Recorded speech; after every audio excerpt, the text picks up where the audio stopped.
Assalamualaikum warahmatullahi wabarakatuh. Alhamdulillah wassalatu wassalamu ala Rasulillah wala haula wala quwata illa billah. Asyhadu an la ilaha illallah wahdahu la syarika lah wa asyhadu anna Muhammadan abduhu wa rasuluh alladzi la nabiyya ba'da, amma ba'd. Qala Allah Ta'ala fi Qur'anil Azim, asa an yab'atsaka rabbuka maqaman mahmuda. Shadaqallahul azim. Bapak Ibu jamaah Masjid Al-Azhar, pengajian Senin Kamis rahimakumullah. Menjelang maghrib mari kita membaca firman-firman Allah untuk mendalami keislaman dan meningkatkan keimanan kita.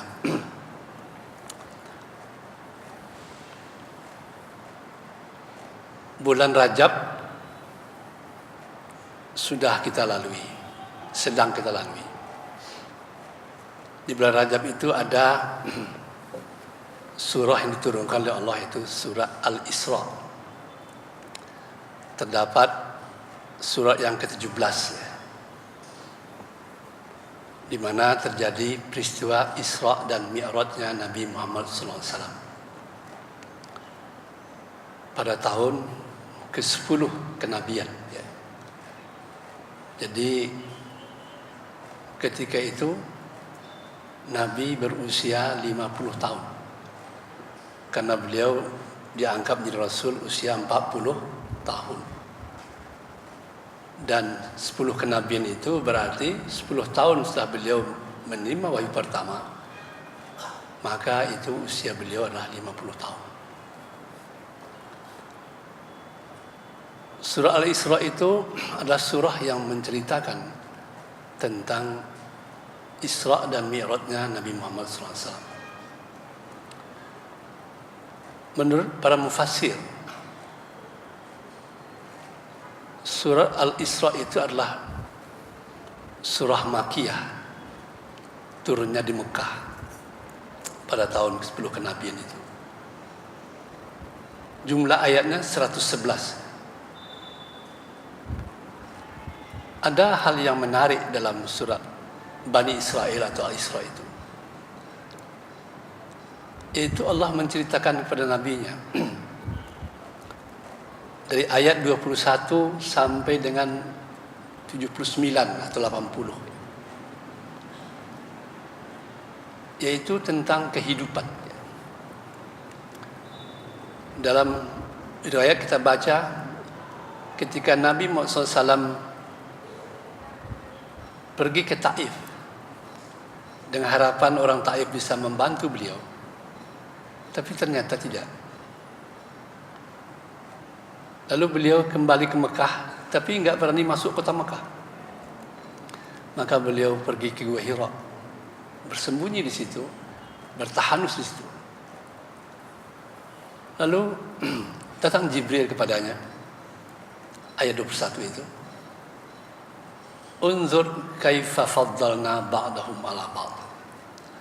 Itu pertanyaan tidak perlu dijawab, tapi pertanyaan renungan.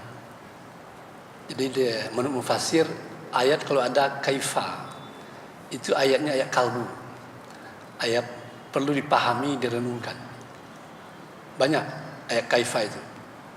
Kaifa takfuruna billah, kenapa kamu enggak percaya kepada Allah? Itu pertanyaan enggak perlu dijawab, tapi direnungkan. Namanya ayat kalbu. Ini juga begitu. Unzur kaifa faddalna ba'dahum ala ba'd. Wahai Muhammad, kata Jibril menyampaikan wahyu Allah padanya,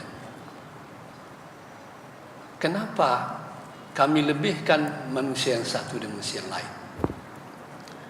Jadi ternyata manusia itu enggak sama.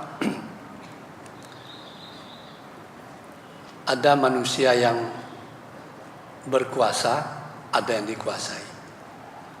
Ada yang pintar, ada yang kurang pintarnya. Ada manusia yang kaya, ada yang miskin. Ibarat pohon di hutan, nggak sama tingginya. Itulah fakta hidup. Tapi Allah bertanya, kaifa faddalna ba'dahum 'ala ba'd? Kenapa kami melebihkan manusia yang satu di manusia yang lain?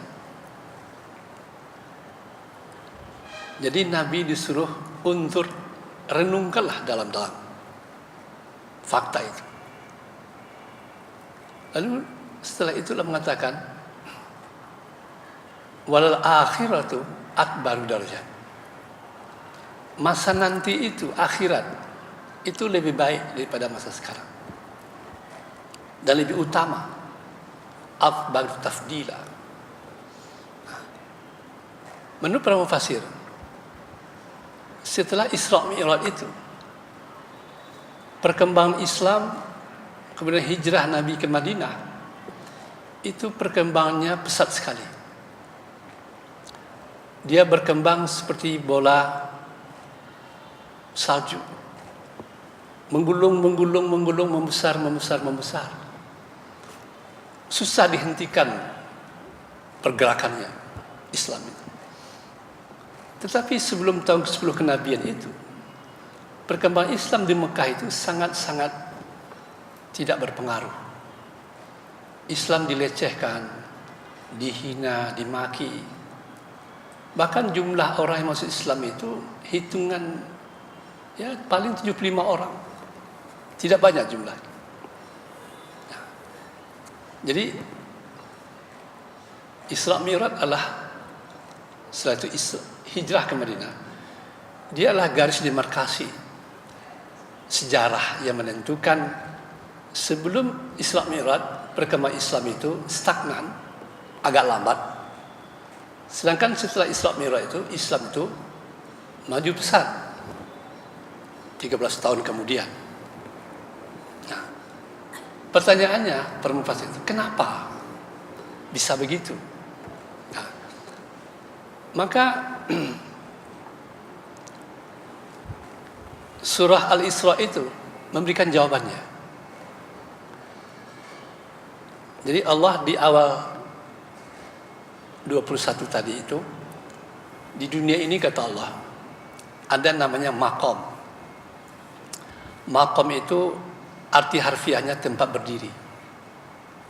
Seperti di Al-Quran ada wattakhizu mim maqami Ibrahim musalla. Jadikanlah makam Ibrahim itu yang di Mekah sebagai tempat sholat.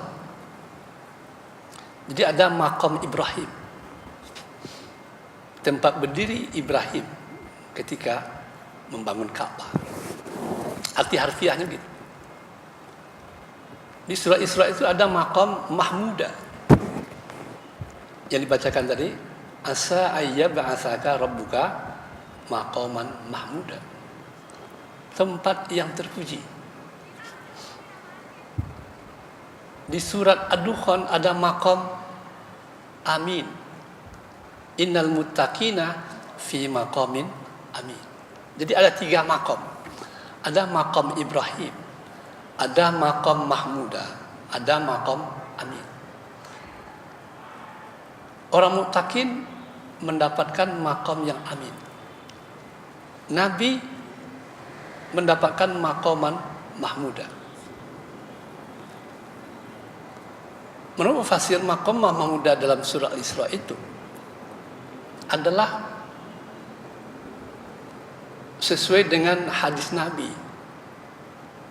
Nabi berkata kepada sahabat dan kepada kita semua bahwa nanti di akhirat Allah mencari seorang hamba yang akan membantu umatnya, teman-temannya atau manusia lain. Tapi enggak semua manusia bisa memberikan bantuan itu. Kalau bahasa Arab nama bantu syafaat namanya. Syafaat. Syafaat itu begini. Orang itu menurut kriteria enggak masuk, tapi dengan bantuan syafaat masuk. Itu namanya syafaat. Enggak semua orang bisa memberikan syafaat di akhirat. Makanya Nabi berkata kepada sahabat, Kalau ada azan, Allahu Akbar, ikuti azan itu. Apa yang dikatakan Bilal atau muazin, kita ikuti dengan Allahu Akbar, Allahu Akbar. Asyhadu an la ilaha illallah. Ikuti juga asyhadu an la ilaha illallah. Demikian juga hayya 'alas shalah la haula wala quwwata. Hayya 'alal falah la haula wala. Allahu Akbar, ikuti Allahu Akbar. La ilaha il, ikuti. Apa itu wasilah? Jalan syafaat tadi. Karena nanti di akhirat Nabi akan diberikan wasilah oleh Allah untuk memberikan syafaat kepada manusia.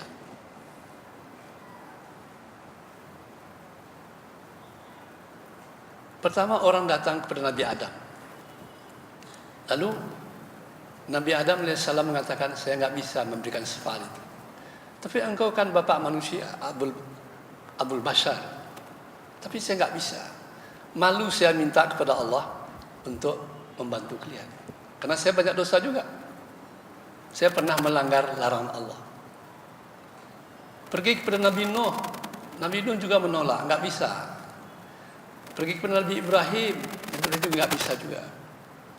Maka terakhir orang datang kepada Nabi Muhammad. Lalu Nabi Muhammad SAW diberi oleh Allah kewenangan wasilah untuk memberikan syafaat, membantu orang. Nah, lalu doa tadi lanjutnya wa ba'ashu maqaman mahmuda. Lalu Nabi diminta untuk mendapatkan maqam mahmuda. Maka mufassir bilang maqam mahmuda itu arti menurut hadis tadi adalah kemampuan memberikan syafaat nanti di akhirat. Nah, yang kedua, tafsir yang kedua, maqam mahmuda itu sebenarnya adalah posisi, bukan hanya arti lahiriah tempat berdiri, tetapi adalah posisi rohani seseorang. Nah, maka Nabi Muhammad SAW setelah Isra Mi'raj, dia diberi wahyu oleh Allah. Ada 13 hukum supaya sampai kepada maqaman mahmuda tadi itu. Kalau satu hukum saja dilanggar, maka dia meluncur kepada sebaliknya. Lawannya maqaman mazmuma. Di ayat 22 itu dikatakan ada maqam mazmuma, ada maqam mahmuda. Ada tempat terhormat, terpuji, tapi sebaliknya ada tempat tercela, makhzula, terusir. Nah, setelah itu mau kemana? Mau maqam mahmuda atau mahzula atau mazmuma? Tentu semua kita ingin maqaman mahmuda. Nah, maka oleh itu Nabi perhatikan khitabnya. Hukum pertama untuk meraih maqaman mahmuda itu adalah la taj'al ma'allah ilahan akhar. Jangan kau jadikan bersama Allah Tuhan-Tuhan yang lain. Khitabnya itu kepada Nabi pribadi. Jadi khitab pribadi. Kita turun kepada Nabi, hakikatnya kepada kita, setiap pribadi Muslim.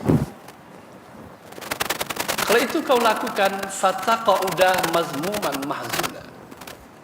Kebalikan dari maqaman mahmuda. Engkau akan menduduki posisi mazmuman, tercela, tidak terhormat, hina dina, mahzula, dan terusir, terisolasi dari masyarakat. Itu bunyi ayat seperti itu. Kenapa? Zaman itu di abad ke-6 Masehi itu Nabi itu tidak dihargai oleh orang Quraisy itu. Kalau lagi sholat ditaruh tai unta,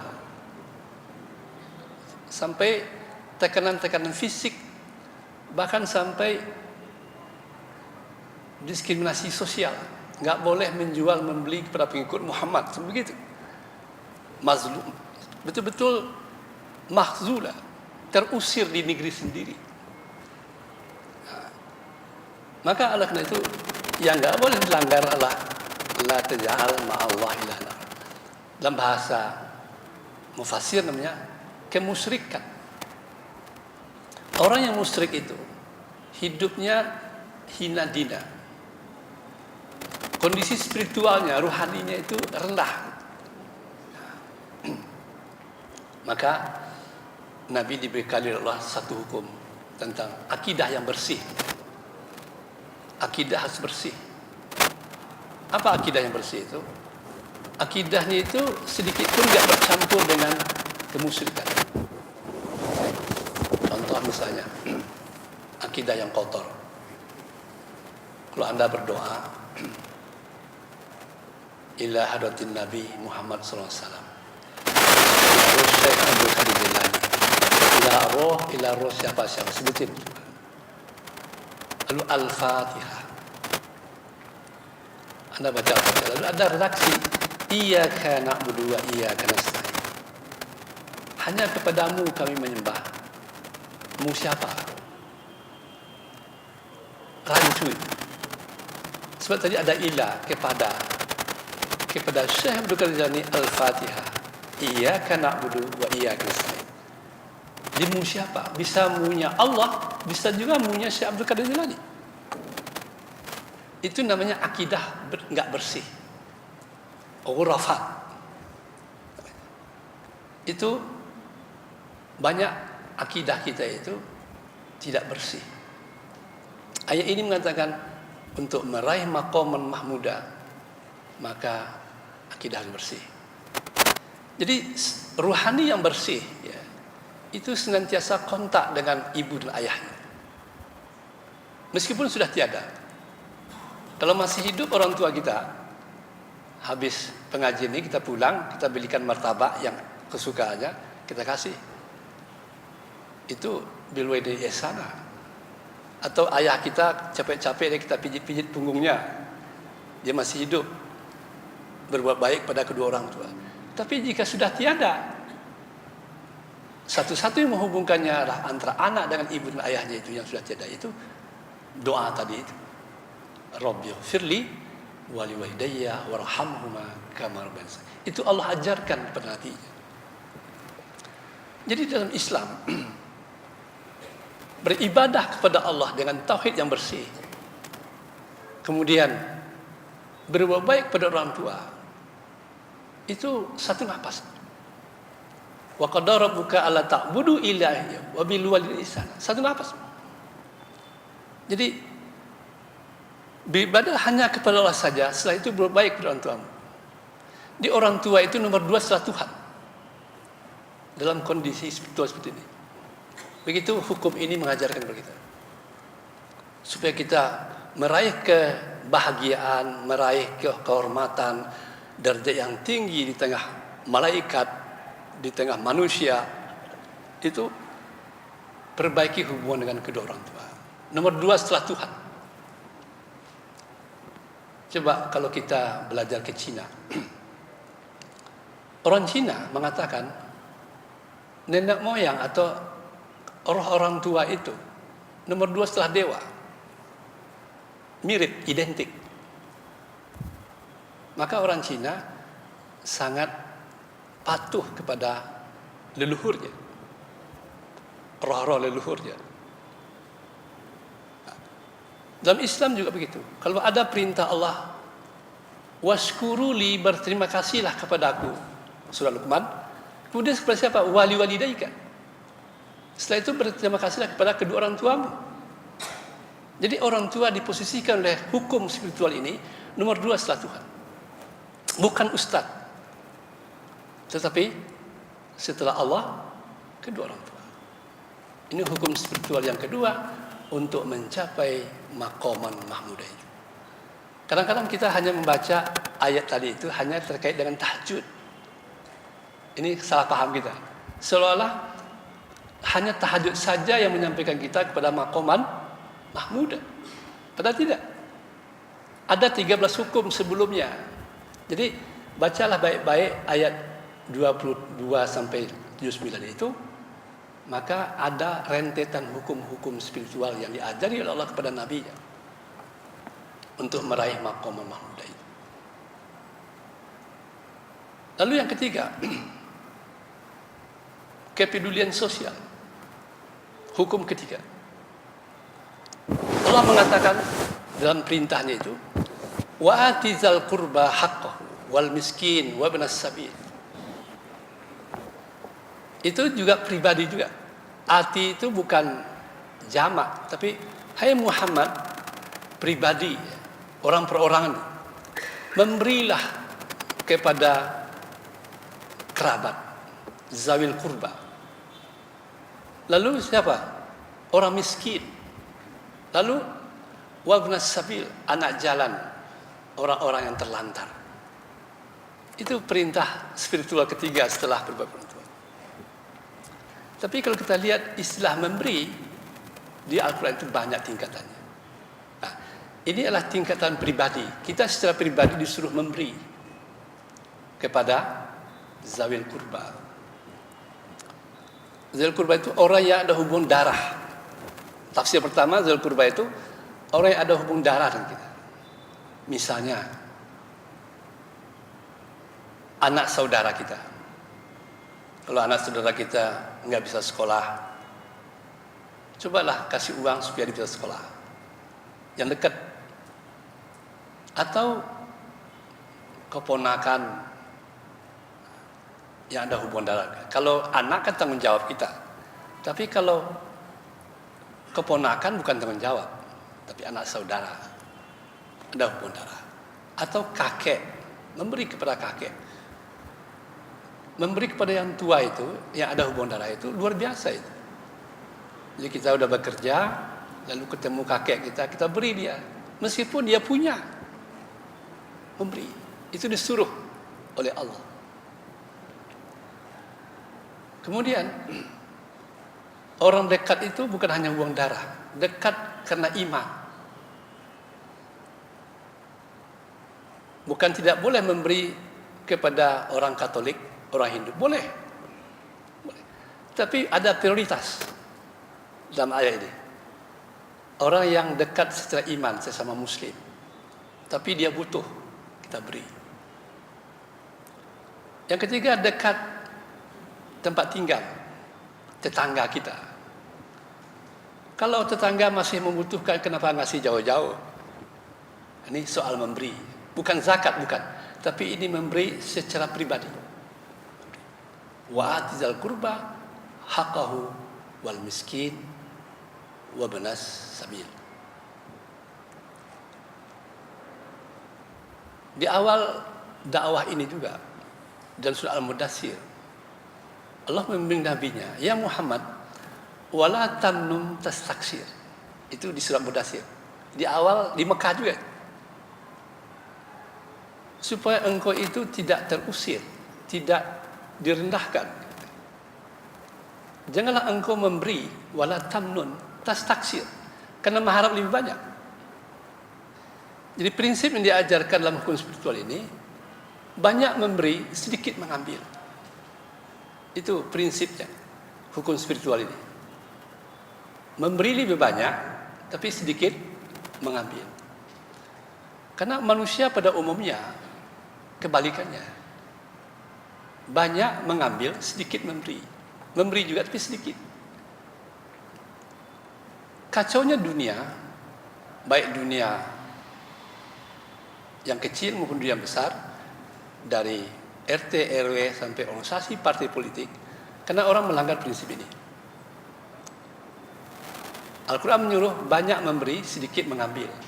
Pada umumnya orang melakukan banyak mengambil, sedikit memberi. Memberi itu bukan hanya memberi harta. Dalam kepedulian sosial itu, memberi senyum. Jadi banyak senyum kepada orang yang kita jumpai. Smile. Kalau sedikit senyum itu tidak dianjurkan, tapi banyak senyum kepada orang. Maka di Islam katakan, kalau ketemu sesama Muslim, Assalamualaikum, senyum. Itu kepedulian sosial, bukan hanya duit. Dan juga termasuk memberi kesempatan. Memberi kesempatan. Kalau bapak ibu ke Mekah, ini haji, orang sudah berhaji Pak, orang yang sedang berhaji, lift di maktab itu sudah overload, tapi itu nggak ada yang mau keluar Pak. Masing-masing orang saling pandang saja. Akhirnya lift itu anjlok. Karena apa? Timbul kekacauan karena orang nggak mau memberi. Apa salahnya beri kesempatan? Silakan bapak bagi duluan. Nggak ada. Akhirnya lift anjlok. Karena nggak mau memberi kesempatan untuk. Kalau antri makankan prasmanan, mengambil sendiri lagi tempat duduk, penuh tempat duduk. Dia punya tas ditaruh di kursi. Ada orang dari kursi, dia nggak mau mengambil tas itu pindah ke bawah gitu, kasih orang. Dia diam aja, nggak mau berdiri ke bawah. Itu di bapak-bapak haji, ibu haji nggak mau memberi kesempatan duduk. Padahal Al-Quran mengatakan wala tanun tas taksir. Memberi itu bukan hanya memberi duit, beri kesempatan yang nggak duduk supaya duduk. Gitu. Juga kekuasaan. Kenapa partai pecah juga? Partai politik pecah kenapa? Karena enggan memberi. Menurut undang-undang dia bisa 2 periode. Lalu dia mencalonkan diri lagi.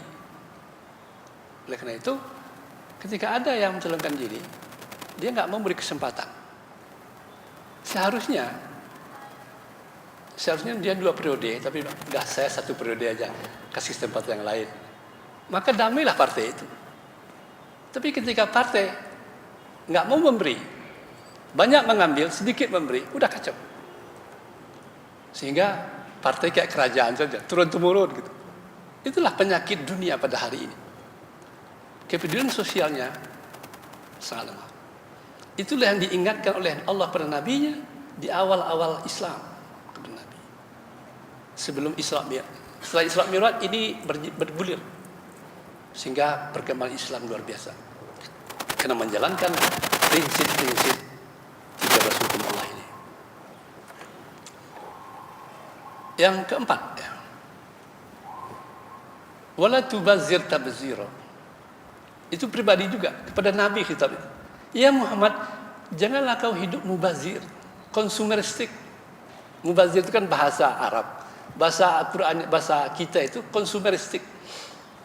Hidup konsumeristik. Apa itu? Orang hidup sesuai dengan keinginannya. Islam mengatakan hiduplah sesuai dengan kebutuhan. Itu prinsip ruhani. Kalau Anda hidup sesuai dengan keinginan, Anda gak akan pernah berbahagia. Karena keinginan itu nafsu. Contoh, ini yang puasa ini, habis ini kita kan minum air. Sebenarnya kebutuhan kita 1 gelas cukup. 2 gelas kebanyakan, apalagi 5 gelas. Kemudian kita makan takjil, 3 korma cukup. Buat apa kita kantong 10 saja? Tapi orang yang konsumeristik, mubazir itu, dia melebihi kebutuhannya. Di musim haji itu, ketika makan prasmanan, itu kan buah melimpah di Arafah itu. Di Arafah itu melimpah, Pak. Pisang, apel, jeruk, banyak. Maka kita ambil. Ada orang ambil pisang ambil 2, apel 2, jeruk 2, penuh piringnya. Kalau kita tanya, Bu, kok ngambil 2, Bu? Untuk Bapak. Bapak juga antri juga, melakukan hal yang sama. Ambil pisang 2 juga. Dibawalah ke kemahnya. Sudah nggak dimakan. Katanya untuk jaga-jaga antar malam. Padahal nggak dimakan. Akibatnya apa? Hidup konsumeristik ini, orang yang di belakang dapat pisang yang kecil-kecil. Atau nggak dapat sama sekali. Bukan karena kurangnya barang ini, tapi karena konsumeristik. Itu orang yang berhaji. Apalagi yang belum berhaji. Kita menganggap orang berhaji kan sudah di jalan takwa. Tapi itulah perilakunya. Maka kata Allah per nabinya, wala tubazir tabdzir. Jangan hidup konsumeristik.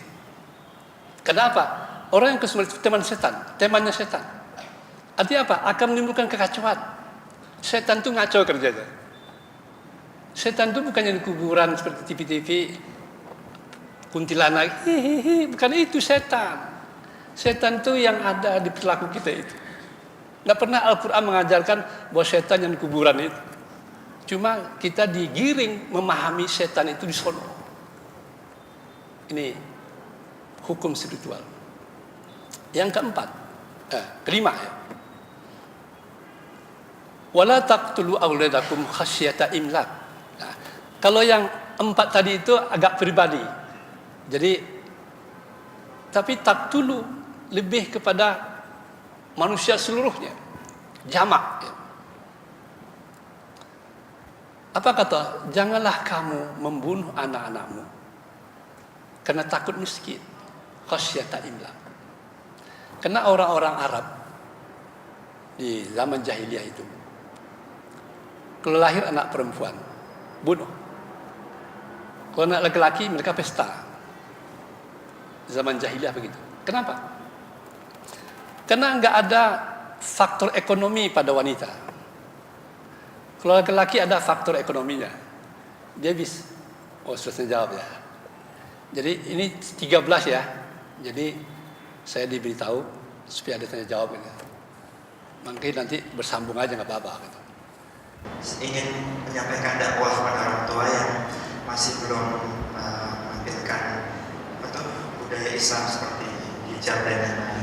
Saya sudah mencoba untuk menyampaikan itu kepada orang tua beserta referensi hadis dan Al-Quran dan lainnya, terus kata Ustaz juga, tapi belum juga berubah. Saya sudah menampilkan sikap yang sopan dan hormat, tapi belum juga gitu.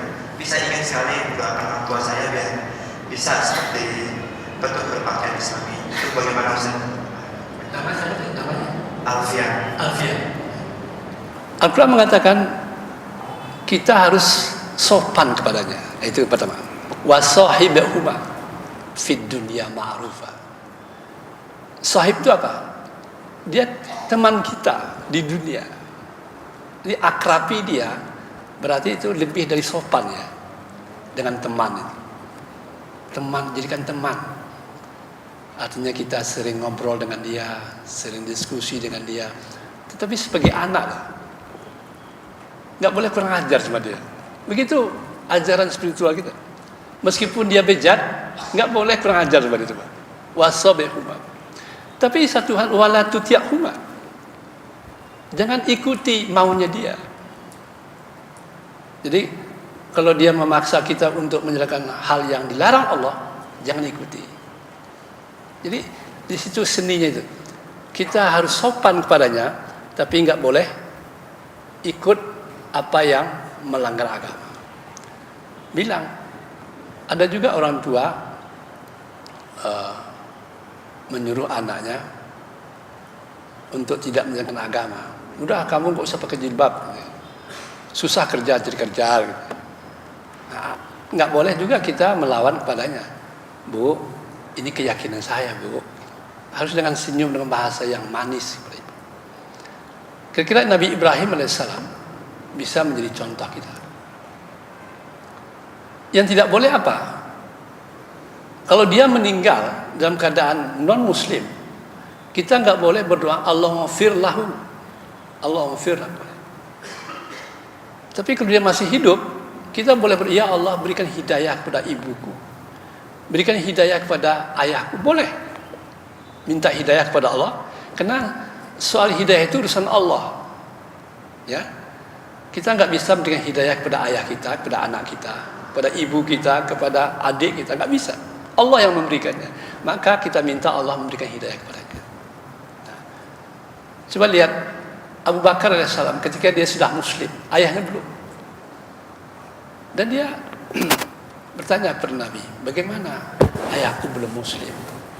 Tapi akhirnya kan muslim. Maka doakan ayahmu. Doakan bukan minta ampun, tapi mohon hidayah kepada Allah untuk orang tua kita. Oke. Sekira itu jawab saya, tapi harus baik, nggak boleh kurang ajar sama orang tua, meskipun dia bejat gitu ya.